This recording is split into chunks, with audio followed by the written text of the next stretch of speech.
வணக்கம், நான் ராஜேஷ். இன்றைக்கி பேசுகிற டாப்பிக்கை பற்றி பேசுகிறதுக்கு முன்னாடி நான் எல்லாருக்கும் ஒரு சின்ன விஷ் மட்டும் பண்ணிடுறேங்க. எல்லாருடைய உண்மையான லவ்வும் சக்ஸஸ் ஆகணுன்ட்டு நான் கடவுள்கிட்ட வேண்டிக்கிறேன். ஓகேங்களா?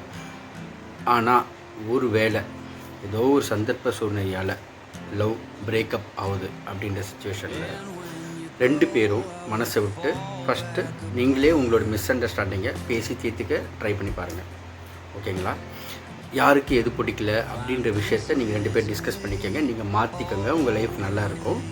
நீங்கள் அதை கண்டினியூ பண்ணின்னு போக போகிறீங்க. ஒரு வேளை அதுலேயும் ட்ரை பண்ணி வேறு ஆப்ஷனே இல்லாமல் பேசவே முடியல அப்படின்ற பட்சத்தில் ரெண்டு பேருடைய டிஸ்கஷன்ஸ்க்கு அப்புறமும் ஸ்டில் அந்த மிஸ் அண்டர்ஸ்டாண்டிங் கண்டினியூ ஆகுது அப்படின்னா பிரேக்கப் தான் ஒரே ஆப்ஷன் நீங்கள் முடிவு எடுத்திருந்தீங்கன்னா, பிரேக்கப் ஆகிடுச்சுன்னா விட்டுட்டு அவங்க நல்லா இருக்கக்கூடாதுன்னு நினச்சிட்டு அவங்கள ரிவெஞ்ச் எடுக்கிறது தப்பு. அவங்கள திரும்பவும் ஃபாலோ பண்ணுறது, ஸ்டாக் பண்ணுறது, ஃபோன் கால்ஸ் பண்ணுறது, மெசேஜ் பண்ணுறது எல்லாமே தப்பு. வழிலாம் டெம்ப்ரரி தாங்க, சரியாக போயிடும்.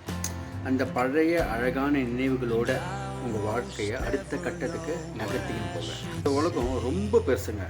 உங்களுக்காக பிறந்தவங்க கண்டிப்பாக உங்கள் வாழ்க்கையில் ஒரு நாள் உங்கள் கூட வருவாங்க. உண்மையான காதல்னா என்ன தெரியுங்களா? எந்த சூழ்நிலையிலும் ஒருத்தர் ஹர்ட் பண்ணிக்கவே கூடாதுங்க.